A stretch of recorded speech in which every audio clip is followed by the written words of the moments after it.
साधना कोई भी हो, उसका मुख्य उद्देश्य जो होता है ना, वो प्राप्ति होता है। विषय कुछ भी हो सकता है। विषयों के हिसाब से देखा जाए तो अनेकों साधनाएं हो जाती हैं। जितने विषय, जितने उद्देश्य, उतनी साधनाएं।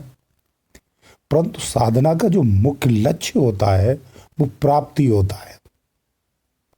साधना कर रहे हैं वो इसलिए कर रहे हैं कि इस साधना का हम सदुपयोग कर रहे हैं या दुरुपयोग कर रहे हैं। अगर भौतिक के लिए ऐसे समझिए जैसे जड़ और चेतन, पदार्थ और परमात्मा। अब आपने साधना की तो आप पदार्थ के लिए कर रहे हैं या परमात्मा के लिए कर रहे हैं। अगर पदार्थ के लिए कर रहे हैं तो उस साधना का दुरुपयोग होगा। अगर परमात्मा के लिए आप कर रहे हैं तो उसका दुरुपयोग नहीं होगा। क्यों?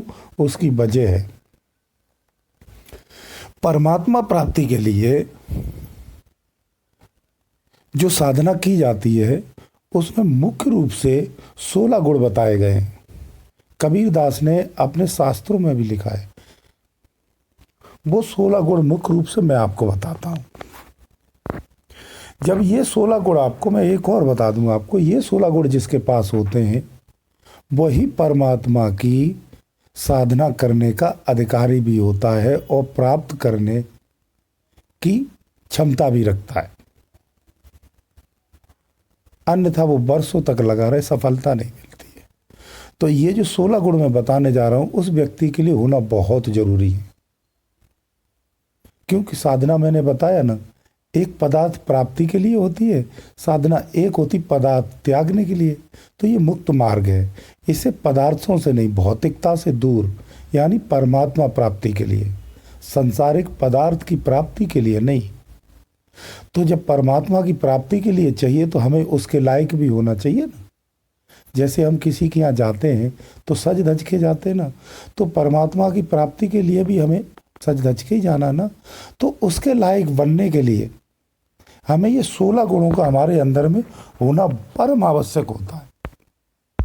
वो इस प्रकार से है जैसे ज्ञान, यानी ज्ञान का मतलब है जो साधक परमात्मा प्राप्ति के लिए साधना करता है उसे तत्व ज्ञान का होना बहुत आवश्यक है।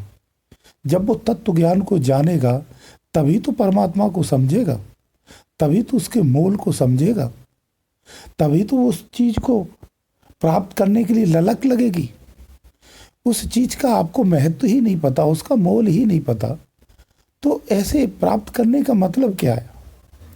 तो उसे तत्व ज्ञान का होना बहुत जरूरी है, यानी पदार्थ और परमात्मा का ज्ञान उसे बरवली होना चाहिए। दूसरा इसके बाद आ जाता है विवेक, यानी व्यक्ति के पास विवेक नहीं तो साधना कैसे? विवेक का होना बहुत जरूरी है। तो जो विवेकी साधक होता है वो साधना में एक चीज और बताऊं, बहुत जल्दी सफलता भी पाता है। वो हर चीज को समझ सकता है, हर चीज को जान सकता है। साधना के समय जो अनुभव आते हैं, जो विचार आते हैं, आकृतियां आती हैं, भाव आते हैं, स्थितियां आती हैं, उनको वो भली भांति समझ सकता है। इसीलिए साधक को विवेकी होना बहुत आवश्यक है। तीसरा गुण आ जाता सत्य बोलने वाला, यानी व्यक्ति जो साधक है उसके अंदर सत्यता का भाव होना चाहिए। झूठा व्यक्ति नहीं चलता है। भगवान के यहाँ झूठा व्यक्ति पसंद नहीं करता भगवान। तो क्या जा रहे हो, परमात्मा की प्राप्ति के लिए आप साधना कर रहे हो, तो आपको सत्यवादी होना बहुत जरूरी है। हरिश्चंद्र सत्यवाद के पीछे आपको इतिहास पता होगा, कैसे परीक्षा ली गई थी उनकी। तो आपका सत्यवादी होना बहुत जरूरी है। परमात्मा भी आपकी परीक्षा लेता है। जब आपके पास जाते हो तो परमात्मा उसकी परीक्षा निश्चित रूप से लेता है, अलग अलग तरीकों से लेता है। तो व्यक्ति को सत्यवादी होना बहुत जरूरी है, सत्यभाषी होना चाहिए।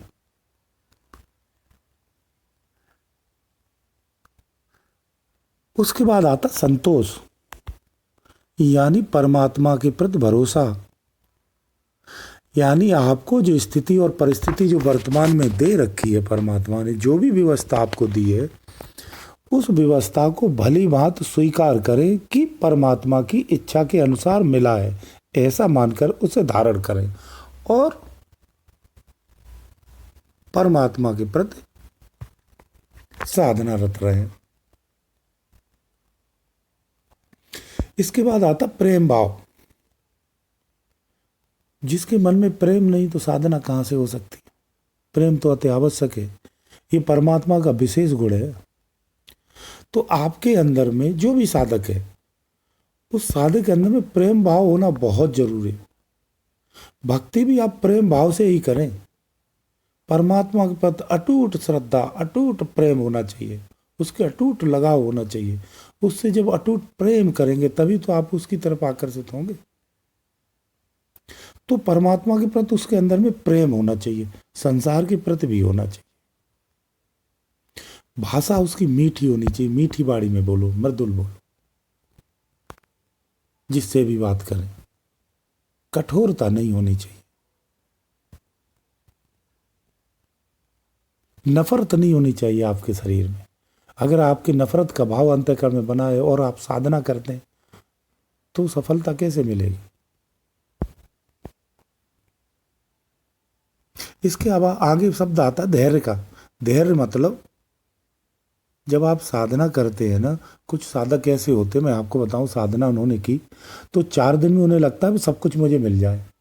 गुरुजी ने बताया था सब आप तो फटाफट मिलेगा हमको, और वो लग जाते हैं बिल्कुल दाना पानी छोड़ के और एकदम से तैयारी करके और चढ़ाई चढ़ना शुरू कर देते। ऐसा नहीं है, ये तुम्हारे मन मुताबिक मिलने वाली चीजें नहीं है जो आपको मिल जाएगी। ये असीमित विज्ञान है, ये परम शक्तियां हैं, ये अपनी स्वेच्छा से आती। जब आप उनके अनुकूल हो जाएंगे तो स्वतः से मिलेंगे। ठीक है ना? तो हमें क्या करना है, साधना के आधार पर हमें उनके योग्य बनना होता है। तो हमें धैर्य रखना है, गुरु ने जो हमें ज्ञान दिया है उस ज्ञान पे चलना है, और ये भरोसा रखें कि हम निश्चित एक न एक दिन सफल होंगे। इसी को धैर्य कहते हैं, और लगे रहे। इसके बाद आता धोखा, दगाबाजी। जीवन में दगाबाज व्यक्ति नहीं होना चाहिए कि कहता कुछ और करके कुछ और आता, कहीं जा रहा कह रहा कुछ है, बोलता कुछ और करता कुछ और, मन में कुछ और चल रहा है, किसी से कह रहा कुछ और, कह रहा जा रहे कहीं बता रहे कहीं। तो ऐसे व्यक्ति भरोसे के नहीं होते। तो भरोसेमंद व्यक्ति बनो, वचनबद्ध व्यक्ति बनो, जो हृदय में वही कहो और वही करो, ऐसा भाव होना चाहिए। तो धोखा नहीं होना चाहिए, कभी किसी के साथ धोखा नहीं करना चाहिए, दगा नहीं करना चाहिए, ये बहुत बड़ा अपराध होता है। इसके बाद आता है दया भाव। जिस व्यक्ति के अंदर दया नहीं है वो तो व्यक्ति, निर्दयी व्यक्ति तो समाज के लिए उचित नहीं होता है।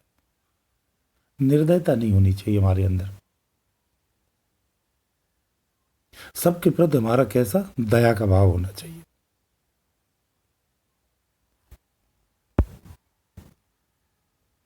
इसके बाद आता क्षमा। निश्चित रूप से आपके दया का भाव अगर होगा तभी आप क्षमा कर पाओगे। अगर आपके अंदर में दया का भाव नहीं होगा तो क्षमा भी नहीं कर पाओगे। तो अगला प्रश्न, अगला जो पॉइंट है वो क्षमा का है।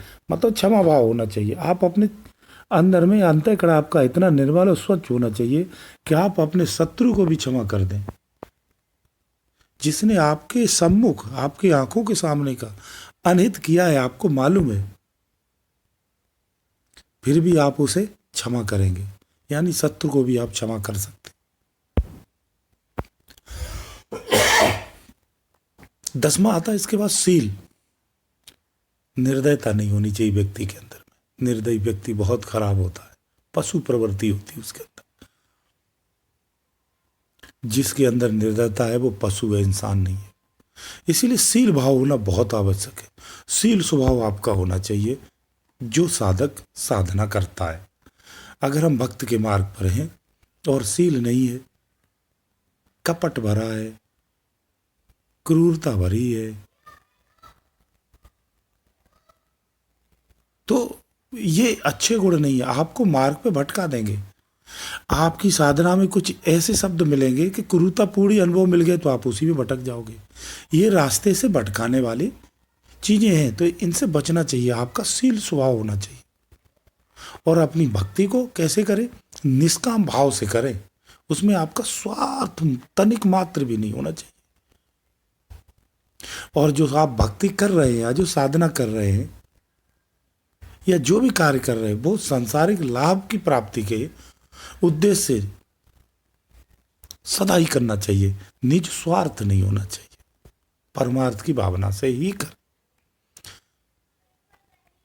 एक शब्द और आता है इसके बाद, त्याग।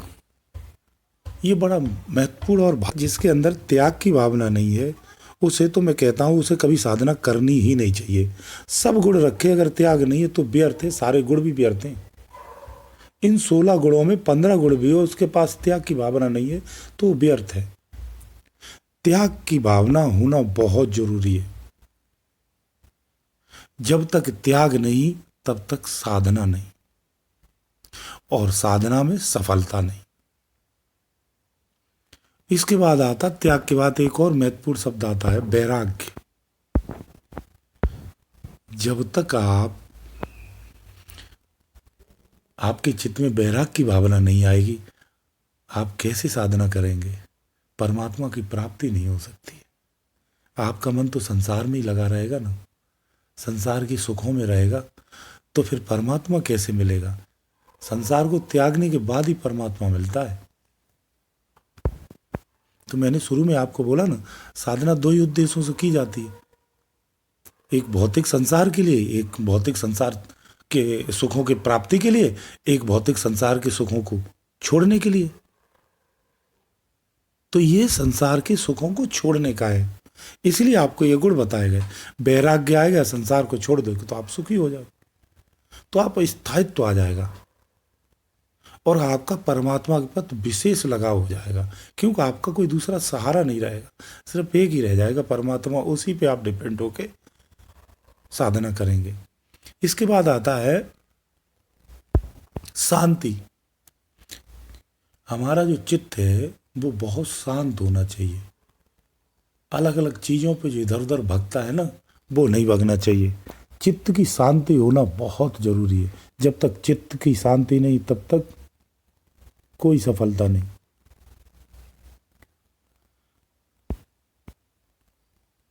इसके बाद 15वां जो आता है, भक्ति,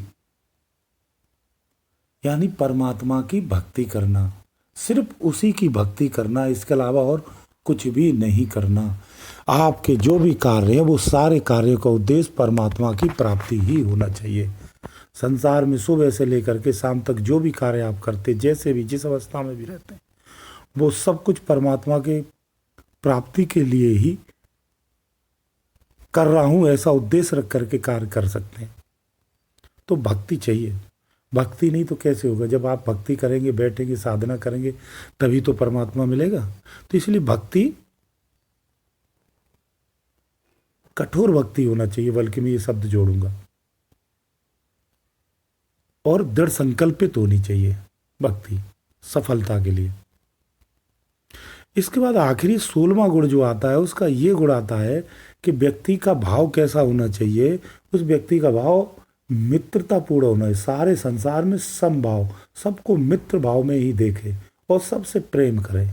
सबके प्रति कोई भाव दुर्भाव नहीं होना चाहिए, समता का भाव होना चाहिए और मित्रवत भाव होना चाहिए। इस प्रकार से ये 16 जो गुण होते हैं, ये 16 गुण परमात्मा की प्राप्ति के लिए आपके पास होना बहुत जरूरी है।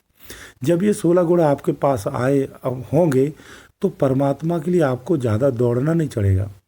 यानी कि कहा जाएगा अपनी भाषा में, तो परमात्मा स्वयं चलकर आपके पास आ जाते हैं।